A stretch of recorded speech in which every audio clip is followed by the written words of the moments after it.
इथला वायबार धंदा आहे. काही काही लोक म्हणजे चांगलं होताना सहनच होत नाही त्यासले. एखादा बाऊल जर वाटणं, एखादा कीर्तनकार बेसन मुक्तीवर चांगला बोलच भो महाराज आमले असं वाटलं की आज 1 डिसेंबर आहे, आज नंतर आपले दारू पिण्याने चुकीनं काम करणारे मांस मच्छी खाण्याने आज मला माळा टाकली नाही 31 डिसेंबरनं महाराज माळा टाकणी. जर समजा एखादा भाऊने माळा टाकीचली नाही बा, सकाळी माझा निघणार ना,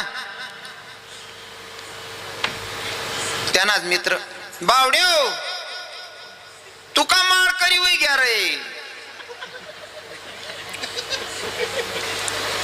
तिथलावर थांबतात नाही मागू त्यांना त्याने 1-1.5 नाराज का रे बावड्या तू माळा टाकली नाही.